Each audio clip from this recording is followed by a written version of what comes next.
Першыя 100 тысяч тоннаў ячменю ўжо ў зернасушыльных комплексах. Дзяржаўная прапаганда паказвае уборачную кампанію як бітву за ўраджай, насуперак нестабільнаму надвор'ю.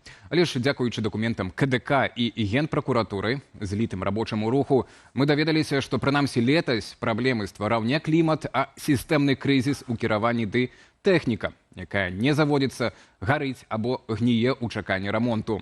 Высновы дзяржаўных кантралёраў у матэрыяле Юліі Цельпук.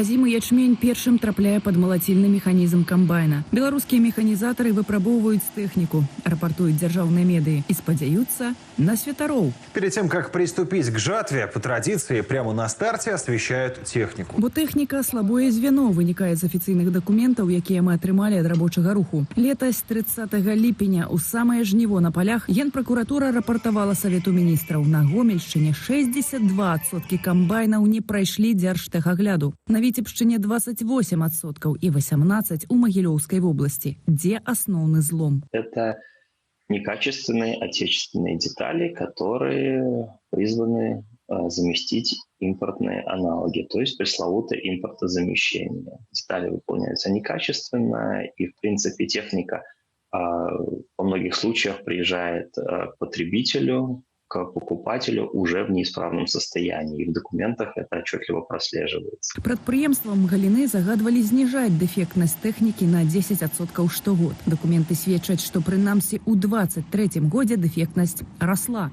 Напрыклад, на МТЗ на кожны новы трактор прыпадала адная паломка. На Амкадоры 7 з 10 новых адзінак мелі няспраўнасць. Рабочы рух распавядаў пра такія факты. На 11 новых комбайнах ООО «Гомсельмаш» из 28 выявлено 23 неисправности. 23! Канструктарскія недапрацоўкі прыводзяць да загаранняў. Паводле Генпракуратуры, з 19 да 23 года згарэла 285 машынаў і больш як палова з іх ад кароткага замыкання. Не вызначаецца прычынная сувязь паміж крыніцай загарання і магчымымі эксплуатацыйнымі недахопамі або вытворчымі недапрацоўкамі. Спецыялістаў заводаў-вытворцаў не прыцягваюць да правяранняў, не праводзяць адпаведных экспертызаў. Адсутнічае належнае ўзаемадзеянне паміж міністэрствамі надзвычайных сітуацыяў, сельскай гаспадаркі, прамысловасці, а таксама вытворцамі тэхнікі і арганізацыямі, што яе эксплуатуюць. Кіраўнік рэжыму загадвае, каб набывалі менавіта айчынную. У лісце камітэту дзяржкантролю да Лукашэнкі 1,5-гадовай даўніны напісана, што даручэнне мінімізаваць імпарт не выконваецца.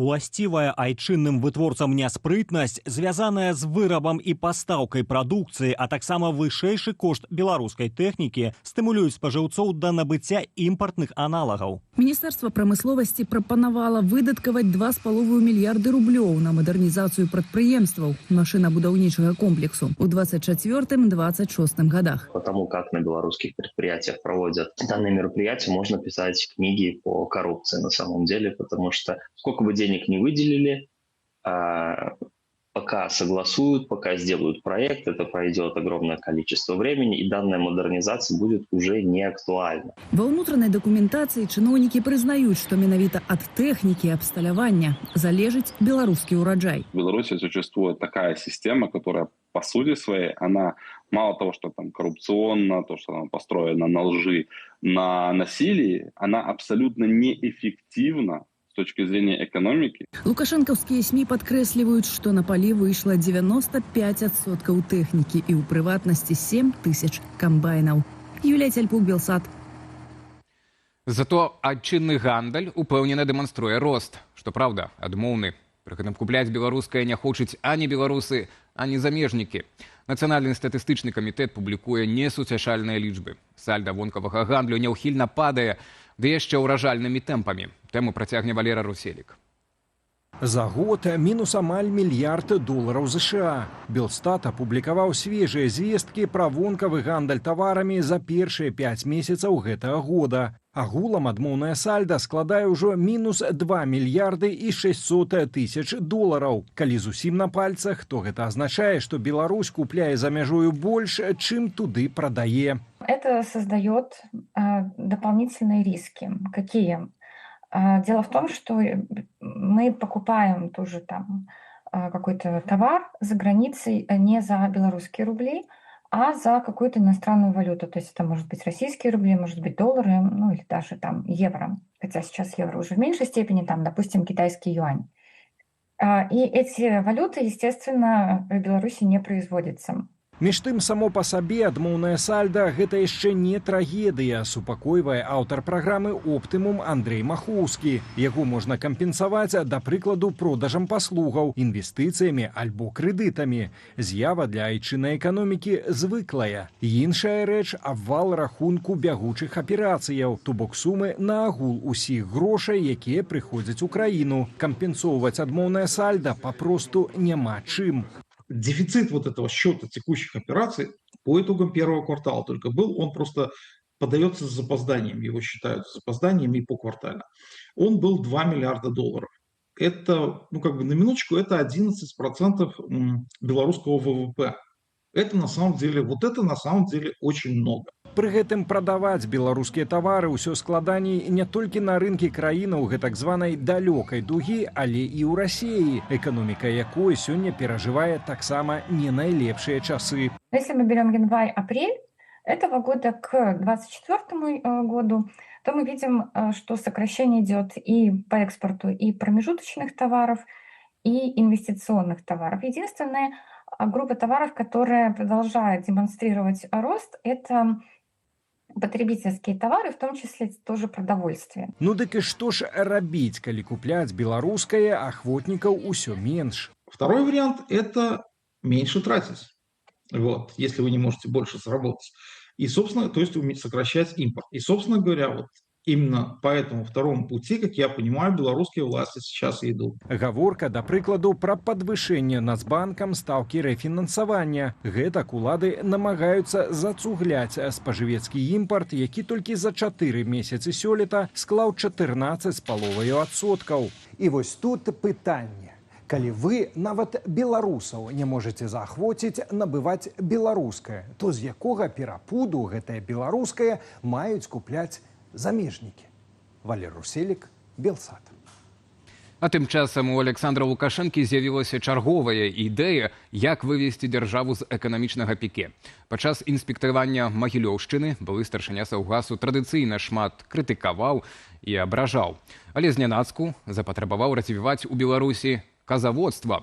Марыя Сысоў разбіралася, што беларусам зараз рабіць з гэтым патрабаваннем. Надо идти по максимуму. Если есть момент заработать деньги, надо зарабатывать, занимать рынок. Лукашенко паехаў па гаспадарках Магілёўскай вобласці. Найперш наведаў Магілёўскае дзяржплемпрадпрыемства, дзе каля 4 гадоў разводзяць коз. Як рапартуюць чыноўнікі, з рэнтабельнасцю 25%. Летась прадалі 174 казы. Лукашенко запатрабаваў развіваць казаводства, за год падвоіць паказнікі і раскрытыкаваў усіх за адсутнасць ініцыятывы. Вот он говорит, 1,5 он продал даже больше в Узбекистан. Ну а почему не заниматься этим? Это же, наверное, вы не в убыток продавали? Нет, конечно. И спрос растет, в том числе и в России. Почему не интенсифицировать этот процесс? Казаводства раней не было ў фокусе беларускай сельскай гаспадаркі. Паводле афіцыйных крыніцаў у краіне цяпер налічваецца 48 тысяч галоваў. Гэта амаль на 17% меней, чым 5 гадоў таму. І тое 93% у прыватных гаспадарках. Падобна, што гэта неўзабаве зменіцца. Што праўда, наконт эфектыўнасці задумы у незалежных экспертаў ёсць сумневы. Калі ты спрабуеш абсалютна проста з галавы браць, прыдумляць прыорытэты, і думаць, што гэта неяк там эканамічна пралічана, то гэта так дэманструе, насамрэч, некампетэнтнасць кіраўніка, неэфектыўнасць таго, як выбудаваная сістэма. Это ўвогуле так не працуе. І, канешне, любы праект вось так проста знянацку ўзяты, канешне, большасць з іх будзе правальная. У сістэме Лукашэнкі ўсім прасцей браць пад казырок, ну а што потым будуць неэфектыўнасць, страты і нейкія зноў згубленыя мільёны, то хто ж за это адкажа? Затым Лукашенко наведаў другую даволі паспяховую гаспадарку. Агракамбінат «Зара» з сярэднюю рэнтабельнасцю каля 7%. Паводле КДК з негатыўнага там толькі некаторыя праблемы з захоўваннем кармоў. Агулам жа ні падзяжу жывёлы, ні пазыкаў перад дзяржавай і банкамі. Лукашенко праінспектаваў мясцовае поле з ячменем і паабяцаў дапамагчы з камбайнамі.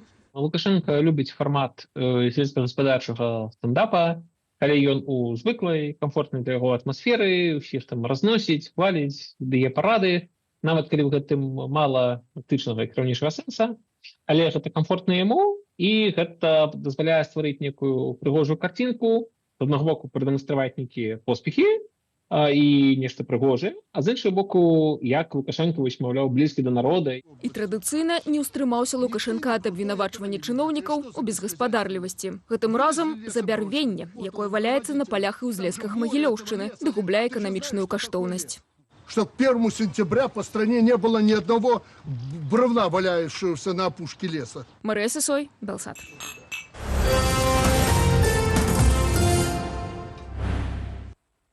У Беларусі зноў нарастае хваля рэпрэсіяў. Паводле праваабарончага цэнтру «Вясна» сілавікі масава затрымліваюць людзей, якія трапілі ў кадр польскага дакументальнага фільму аб пратэстах 2020 года. Назва стужкі пакуль не ўдакладняецца. Затрыманым выстаўляюць абвінавачанні паводле 342 артыкулу крымінальнага кодексу. Гэта арганізацыя дзеянняў, якія груба парушаюць грамадскі парадак або ўдзел у іх. Імаверна, апошняя актыўнасць уладаў і звязаная з тым, што тэрмін даўніны паводле гэтага артыкулу хутка скончыцца. І пасля гэтага людзей уже нельга будзе прыцягнуць да адказнасці, прынамсі паводле гэтага артыкулу. У Беларусі падобна таксама працягваецца практыка пазбаўлення палітвязняў маёмасці. У вёсцы Пагарэльцы Нясвіцкага раёну на аўкцыёне прадалі дом, уладальнікам якога, мяркуючы паводле звестак, быў поўны цёзка палітвязня Васіля Дземідовіча. Пенсіянера з Нясвіжу, прызнанага КДБ тэрарыстам, неаднаразова судзілі нібыта за знявагу прадстаўнікоў улады і ўдзел у пратэстах. Дом спрабавалі прадаваць ужо 4-й раз. Пачатковы кошт знізіўся з амаль 16 тысяч рублёў да 6. Але менавіта на апошніх гандляваннях нерухомасці нечакана выклікала цікавасць. Два пакупнікі зладзілі сапраўдную бітву ставак. У выніку фінальная цана склала крыху больш за 10 тысяч рублёў. На гэтым тыдні ў Беларусі пануюць залевы. Учорашнія дажджы з моцным ветрам асабліва ўдарылі па Пінску. Мясцовыя жыхары кажуць пра шмат паваленых дрэваў. Найбліжэйшымі днямі залевы пройдуць у розных рэгіёнах краіны. Таксама працягнецца спякота, навальніцы і шквалісты вецер. Сіноптыкі абвясцілі на сераду аранжавы ўзровень небяспекі. Што ж адбывалася напярэдадні? Далей прапановую паглядзець без каментара.